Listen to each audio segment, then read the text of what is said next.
ಸ್ವಾಮೀಜಿಯವರ ಕಿರು ಪರಿಚಯ. ಸ್ವಾಮೀಜಿಯವರು ಆಧ್ಯಾತ್ಮಿಕ ಸಾಧಕರು, ಸಾಮಾಜಿಕ ಸಮಸ್ಯೆಗಳಿಗೆ ಕೈ ಜೋಡಿಸುವ ಧೀಮಂತ ವೀರ. ಸ್ವಚ್ಛ ಮಂಗಳೂರು, ಭಜನ್ ಸಂಧ್ಯಾ, ದಾಸರ ಹಾಡುಗಳು, ಯಕ್ಷಗಾನ, ಸಂಗೀತ ಕಚೇರಿ ಇತ್ಯಾದಿ ಚಟುವಟಿಕೆಗಳು ಸಮಾಜ ಬಾಂಧವರಿಗಾಗಿ, ಯುವಕರಿಗಾಗಿ ಗೋಷ್ಠಿ ಕಮ್ಮಟಗಳು, ವಿದ್ಯಾರ್ಥಿಗಳಿಗಾಗಿ ಬೇಸಿಗೆ ಶಿಬಿರ, ಬಾಲವೃಂದ, ಯೋಗ ತರಬೇತಿ, ಕರಾಟೆ, ಚೆಸ್, ಸಂಗೀತ, ನೃತ್ಯ, ಆಟ, ಚಿತ್ರಕಲೆ, ಕಸೂತಿ, ಭಗವದ್ಗೀತೆ, ಭಜನೆ, ವ್ಯಾಲ್ಯೂ ಬೇಸ್ಡ್ ಸ್ಟೋರೀಸ್. ಮಕ್ಕಳ ಸರ್ವಾಂಗೀಣ ಬೆಳವಣಿಗೆಯೇ ಅವರ ಗುರಿ. ಇದಕ್ಕಾಗಿ ನುರಿತ ಶಿಕ್ಷಕರಿಂದ ತರಬೇತಿ.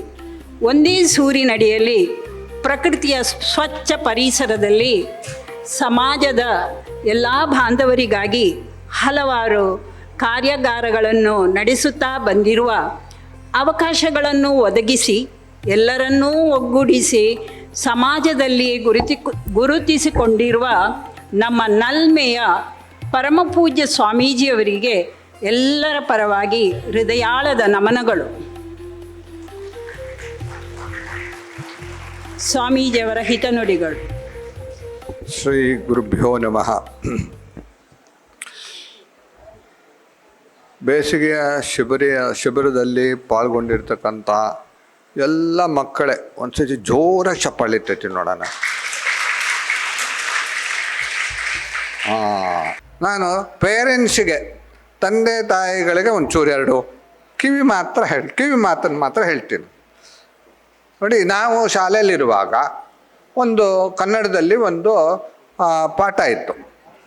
ಅದರಲ್ಲಿ ಒಬ್ಬ ಜೈನ ಗುರುಗಳು ರಾಜನ ಕುರಿತು ಹೇಳ್ತಕ್ಕಂಥ ಕೆಲವು ಉಪದೇಶಗಳು, ಒಳ್ಳೊಳ್ಳೆ ಕನ್ನಡ ಪುಸ್ತಕದಲ್ಲಿ ಭಾಳಷ್ಟು ಒಳ್ಳೊಳ್ಳೆ ವಿಷಯಗಳಿತ್ತು ಆವಾಗ. ಈಗ ಎಷ್ಟಿದೆಯೋ ಗೊತ್ತಿಲ್ಲ.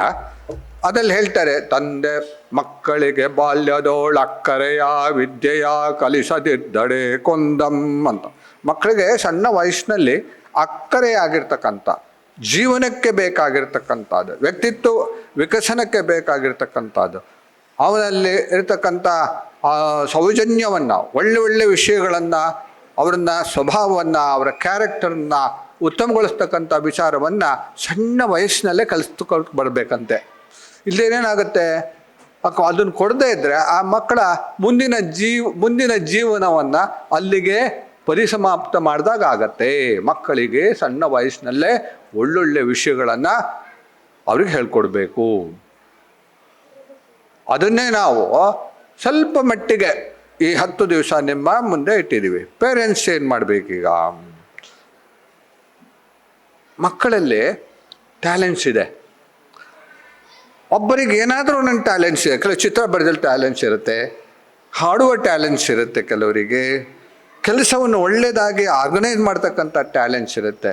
ಟ್ಯಾಲೆಂಟ್ಸ್ ಅನ್ನೋದು ಬಹಳಷ್ಟು ವಿಧವಾಗಿರ್ತಕ್ಕಂಥ ಟ್ಯಾಲೆಂಟ್ಸ್ ಇರುತ್ತೆ. ಅದರಲ್ಲಿ ಮಾತಾಡುವ ಟ್ಯಾಲೆಂಟ್ಸ್ ಇರುತ್ತೆ, ಕೆಲವರಿಗೆ ನಾಟಕ ಮಾಡುವ ಇರುತ್ತೆ, ಅಭಿನಯ ಮಾಡ್ತಕ್ಕಂಥ ಟ್ಯಾಲೆಂಟ್ಸ್ ಇರುತ್ತೆ. ಅದನ್ನು ಗುರುತಿಸಿ ಅದನ್ನು ಬೆಳೆಸುವುದು ತಂದೆ ತಾಯಿಗಳ ಮುಖ್ಯವಾಗಿರ್ತಕ್ಕಂಥ ಕರ್ತವ್ಯ. ಇಲ್ಲಿ ನಾವು ಸಂಗೀತ ಕಾರ್ಯಕ್ರಮಗಳೆಲ್ಲ ಮಾಡ್ತೀವಿ, ಶಾಸ್ತ್ರೀಯ ಸಂಗೀತ. ಅದರಲ್ಲಿ ಬಹಳ ಪ್ರತಿಭೆಗಳಿಗೆ ಅವರು ನಮ್ಮ ಮಂಗಳೂರು ಸಂಗೀತ ಪರಿಷತ್ನವರು ಆರ್ಗನೈಸ್ ಮಾಡ್ತಾರೆ. ಅದನ್ನು ಆ ಸಣ್ಣ ಮಕ್ಕಳಿಗೆ, ಒಳ್ಳೆ ಹಾಡೋರ ಮಕ್ಕಳಿಗೆ ಪ್ರೋತ್ಸಾಹ ಕೊಟ್ಟು ಸ್ಟೇಜ್ ಅರೇಂಜ್ ಮಾಡಿಕೊಡ್ತಾರೆ ಅವರಿಗೆ. ಅದನ್ನು ಕೇಳಿದಾಗ ನನಗೆ ಸಂತೋಷ ಆಗುತ್ತೆ. ಆ ಮಕ್ಕಳು ಹಾಡೋದನ್ನು ಕೇಳಿಗೆ. ನಮ್ಮ ಬಾಲಕಾಶ್ರಮ ಅಂತ ಒಂದು ಇದೆ. ಇಲ್ಲಿ ನೀವು ನೋಡಿರ್ಬೋದು, ಮಕ್ಕಳೆಲ್ಲ ನೋಡಿ ಎಲ್ಲ ಓಡಾಡ್ತಾ ಇರ್ತಾರೆ, ನೋಡಿದ್ದೀರ? ಮಕ್ಕಳು ಸುಮಾರು 75 ವರ್ಷದ ಹಳೆಯ ಅದು ಬಾಲಕಾಶ್ರಮ. ಗ್ರಾಮೀಣ ಪ್ರದೇಶದಿಂದ ಬರ್ತಕ್ಕಂಥ, ಆರ್ಥಿಕವಾಗಿ ಹಿಂದುಳಿರ್ತಕ್ಕಂಥ ಮಕ್ಕಳು ಬೇರೆ ಬೇರೆ ಕಡೆಯಿಂದ ಬರ್ತಾರೆ. ನಾನು ಸುಮಾರು 16 ವರ್ಷ ಆ ಮಕ್ಕಳನ್ನು ವಾರ್ಡನ್ ಆಗಿ ನಾನು ಸೇವೆ ಸಲ್ಲಿಸಿದ್ದೇನೆ. ಇದೇ ಬಾಲಕಾಶ್ರಮ. ಅದು ಯಾವುದೋ ಹಳ್ಳಿಗಳಿಂದ ಬರ್ತಾ ಇದೆ. ಒಂದು ವರ್ಷ ಒಬ್ಬ ಹಳ್ಳಿಯಿಂದ ಬರ್ತಕ್ಕಂಥ ಒಬ್ಬ ಭಾಳ ನಮ್ಮ ಪುತ್ತೂರಿನ ಇಂಟೀರಿಯರ್ ಅಲ್ಲಿಂದ ಬರ್ತಕ್ಕಂಥ ಹುಡುಗ ಬಂದು ಸೇರಿಕೊಂಡ. ಆವಾಗೆಲ್ಲ ಸ್ಕೂಲು ಎಷ್ಟೆಲ್ಲ ಅನುಕೂಲತೆ ಇರಲಿಲ್ಲ. ಆ ಹಳ್ಳಿಯಿಂದ ಬಂದು ಸೇರಿಕೊಂಡಿದ್ದ ಹುಡುಗ. ಓದೋದಲ್ಲಿ ಅಂಥ ಅವನು ಬುದ್ಧಿವಂತ ಆಗಿರಲಿಲ್ಲ. ಅವನು ಒಳ್ಳೆ ಹುಡುಗ. ಅವನು ನಿಮಗೆ ಗೊತ್ತಿರಬೇಕು, ಬೆಳಗ್ಗೆ ಏಳುವುದರಿಂದ ಹಿಡಿದು ರಾತ್ರಿ ಮಲಗೋ ತನಕ ಟೈಮ್ ಟೇಬಲ್ ಇದೆ. ಆಟಕ್ಕೂ ಇದೆ, ಓದಕ್ಕೂ ಇದೆ, ಶಾಲೆ ಹೋಗೋಕ್ಕಿದೆ, ಎಲ್ಲವಕ್ಕೂ ಒಂದೊಂದು ಟೈಮ್ ಇಟ್ಕೊಂಡಿದ್ದೀವಿ. ಬಹಳ ಮುಖ್ಯವಾಗಿರ್ತಕ್ಕಂಥದ್ದು ಆ ಟೈಮ್ ಟೇಬಲನ್ನು ಫಾಲೋ ಮಾಡೋದಿದೆಯಲ್ಲ, ಅದು ಬಹಳ ಮುಖ್ಯ. ಯಾಕಂದರೆ ಅವ್ರ ಜೀವನಕ್ಕೆ ಒಂದು ಶಿಸ್ತು ಬರುತ್ತೆ ಅದರಲ್ಲಿ. ಆ ಹುಡುಗ ಓದೋದು ಸ್ವಲ್ಪ ಹಿಂದೆ, ಆದರೆ ಅವನಲ್ಲೊಂದು ಟ್ಯಾಲೆಂಟ್ಸ್ ಇತ್ತು. ಏನು, ಚಿತ್ರ ಬರೆಯೋದೊಂದು ಟ್ಯಾಲೆಂಟ್ಸು, ಚಿತ್ರ ಬರೆಯೋದು. ಬಾಕಿ ಎಲ್ಲ ಹುಡುಗರು ವಾರ್ಡನ್ ಸ್ವಾಮೀಜಿ ಅಲ್ಲಿ ಇಲ್ಲದೇ ಇದ್ದರು, ಸ್ಟಡಿ ಹಾಲಲ್ಲಿ ಇಲ್ಲದೇ ಇದ್ದರು, ಅವರವ್ರ ಪುಸ್ತಕ ಓದಿ ಹೋಮ್ವರ್ಕ್ ಎಲ್ಲ ಮಾಡ್ತಾಯಿದ್ರು. ಆದರೆ ಈ ಹುಡುಗ ಏನು ಮಾಡ್ತಾರೆ, ವಾರ್ಡನ್ ಸ್ವಾಮೀಜಿ ಇಲ್ಲ ಅಂತಂದರೆ ನೋಟ್ಬುಕ್ ಕೊಟ್ಕೊಂಡು ಅದರಲ್ಲಿ ಚಿತ್ರ ಬರೆಯೋದು, ಗಣಪತಿ ಚಿತ್ರ ಅಂತೆ, ಆಮೇಲೆ ಏನೇನೇನೋ ಚಿತ್ರ ಬರೆಯೋದು ಅವ್ನಿಗೆ ಒಂದು ಹಾಬಿ. ಚಿತ್ರ ಅಂದರೆ ಬರೆಯೋದು ಭಾಳ ಇಷ್ಟ. ಆದರೆ ಓದೋದು ಸ್ವಲ್ಪ ಹಿಂದೆ. ಟೈಮ್ ಆಗೋಯ್ತಾ ನೋಡಿ, ಟೈಮ್ ಆಗೋಯ್ತಂತ 10 ನಿಮಿಷ. ಇದು ಹೇಳಿ ಮುಗಿಸ್ಬಿಡ್ತೀನಿ, ಆಯಿತಾ, ಹೇಳ್ತೀನಿ. ಆ ಹುಡುಗನಿಗೆ ಮಾರ್ಕ್ ಕಡಿಮೆ ಬಂದುಬಿಡ್ತು. SSLCಲು ಭಾಳ ಕಡಿಮೆ ಬಂದುಬಿಟ್ಟಿದೆ ಮಾರ್ಕು, ಭಾಳ ಕಡಿಮೆ. ಏನು ನಮ್ಮ 40% ಅಷ್ಟೇ. ಅವ್ರ ಪೇರೆಂಟ್ಸಿಗೆಲ್ಲ ವರಿ ಇದು, ತಾಯಿ ಮತ್ತು ಅವ್ರ ಅಕ್ಕಗೆಲ್ಲ ವರಿ ಇದು, ಏನು ಮಾಡೋದು ಈಗ ಅವನಿಗೆ ಅಂತ. ಅವ್ರ ಬ್ರದರು ಆಗ ಅವರು ಬುದ್ಧಿವಂತರು, ಧರ್ಮಸ್ಥಳದಲ್ಲಿ ಹುಡುಗರು. ಅವರು ನಮ್ಮ ದಕ್ಷಿಣ ಧ್ರುವದ ಎಕ್ಸ್ಪೆಡಿಷನ್ನಲ್ಲಿ ಕಂಪ್ಯೂಟರ್ ಇಂಜಿನಿಯರ್ ಆಗಿ ಅದಕ್ಕೆ ಹೋದವರು. ಅವರು ವಾಪಸ್ ಬಂದಿದ್ದರು. ನಾವೆಲ್ಲ ಕೂತ್ಕೊಂಡು ಮಾತಾಡುವಾಗ ಹೇಳಿದ್ರು, ನಾವು ಹೇಳಿದ್ವಿ ಅವನಿಗೆ ಇದರಲ್ಲಿ ಯಾವುದೂ ಆಸಕ್ತಿ ಇಲ್ಲ, ಅವನಿಗೆ ಪೇಂಟಿಂಗ್ ಮಾಡೋದ್ರಲ್ಲಿ ಭಾಳ ಆಸಕ್ತಿ ಇದೆ, ಚಿತ್ರ ಬರೆದಲ್ಲಿ ಅವನಿಗೆ ಸೇರಿಸ್ಬಿಡ, ಅವನಿಗೇನಾದ್ರು ಅದ್ರಲ್ಲಿ ಮುಂದುವರಿಬೇಕು ಅಂತ. ಅವ್ರ ತಂದೆ ತಾಯಿಗಳಿಗೆ ಭಾಳ ಹೆದರಿಕೆ, ಅವನು ಪೇಂಟಿಂಗ್ ತೊಗೊಂಡು ಊಟ ಮಾಡೋಕ್ಕಾಗತ್ತಾ, ಜೀವ್ಸೋಕ್ಕಾಗತ್ತಾ ಅಂತ. ಅವ್ರ ಬ್ರದರ್ ಸಪೋರ್ಟ್ ಮಾಡಿದ್ರು. ಇಲ್ಲ ಅದಕ್ಕೂ ಒಂದು ಬೆಲೆ ಇದೆ, ಬೆಂಗಳೂರಿನಲ್ಲಿರ್ತಕ್ಕಂಥ ಚಿತ್ರಕಲಾ ಪರಿಷತ್ತಿಗೆ ಸೇರಿಸ್ಬಿಡೋಣ ಅಂತ ಹೇಳಿದ್ರು. ಸರಿ, ಸೀಟ್ ಕೊಡೋದು ಯಾರು?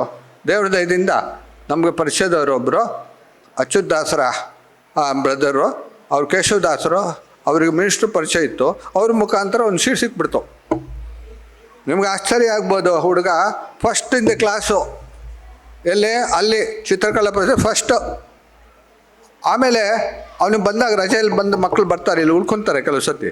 ಬಂದಾಗ ಕೇಳಿದೆ, ನೀನಪ್ಪ ಹೇಗೆ ಓದ್ತಾ ಇದೆಯಾ, ಎಷ್ಟು ಗಂಟೆ ಓದ್ತೀಯಾ, ಎಷ್ಟು ಗಂಟೆ ಮಲಗ್ತೀಯಾ ಅಂತ. ಅಯ್ಯೋ ಸ್ವಾಮೀಜಿ, ಕೆಲವು ಸತಿ ರಾತ್ರಿ 12:30 ಆಗುತ್ತೆ ಮಲಗೋಕ್ಕೆ. ಏನು ಮಾಡ್ತೀಯಾ? ಹೋಮ್ವರ್ಕ್ ಇರುತ್ತೆ ಸ್ವಾಮೀಜಿ, ನಾನೆಲ್ಲ ಪೇಂಟಿಂಗ್ ಇದೆಲ್ಲ ಮಾಡೋಕ್ಕಿರುತ್ತೆ, ಕೊಟ್ಟಿರ್ತಾರೆ ಅಂತ. ಆಸಕ್ತಿ ಇಲ್ಲದೆ ಇದ್ದರೆ ಅವನಲ್ಲಿ ನಿದ್ದೆ ಬಂದುಬಿಡುತ್ತಲ್ವ. ಅವನಲ್ಲಿ ಯಾವುದೆಲ್ಲ ಆಸಕ್ತಿ ಇತ್ತೋ, ಈಗ ಅದೇ ಹುಡುಗ ಈಗ ಅಮೇರಿಕದಲ್ಲಿ ಇದ್ದಾನೆ. ಅದೇನೋ ಕಂಪ್ಯೂಟರ್ದೇನೇನೋ ಇದೆ ನೋಡಿ, ಚಿತ್ರ ಎಲ್ಲ ಮಾಡ್ತಾ ನೋಡಿ, ಅದರಲ್ಲಿ ಇದ್ದಾನೆ ಅವನು. ನಾನು ಏನು ಒತ್ತು ಹೇಳಬೇಕು ಅಂತಿದ್ದೀನಿ, ನಿಮ್ಮ ಮಕ್ಕಳ ಒಳಗಡೆ ಏನು ಟ್ಯಾಲೆಂಟ್ಸ್ ಇದೆ ಅನ್ನೋದನ್ನು ಗುರುತಿಸಿ ಅದಕ್ಕೆ ಪ್ರೋತ್ಸಾಹ ಕೊಡಿ. ಅದ್ರ ಜೊತೆಗೆ ನಿಮ್ಮ ಇದ್ರ ಜೊತೆಗೆ ಇದನ್ನು ಸಹ ಕೊಡಬೇಕಾಗಿದೆ ಅಂತ ಹೇಳ್ತಾ, ಭಾನುವಾರ ಕಳಿಸಿ ಬಾಲವೃಂದಕ್ಕೆ ಮಕ್ಕಳಿಗೆ ಅಂತ ಹೇಳ್ತಾ, ಶುಭವಾಗಲಿ ಎಲ್ಲರಿಗೂ. ಧನ್ಯವಾದಗಳು ಸ್ವಾಮೀಜಿ. ಸ್ವಾಮೀಜಿಯವರ ಹಿತನುಡಿ, ಅವರ ಮನದಾಳದ ಮಾತು, ಮಕ್ಕಳು ಕಲಿಬೇಕು, ಬೆಳೀಬೇಕು, ಅದರ ಜೊತೆಗೆ ಪೋಷಕರ ಪ್ರೋತ್ಸಾಹ ಸಹ ಬೇಕು ಅಂತ ಹೇಳಿದ ಈ ಹಿತನುಡಿ ತುಂಬ ಚೆನ್ನಾಗಿತ್ತು.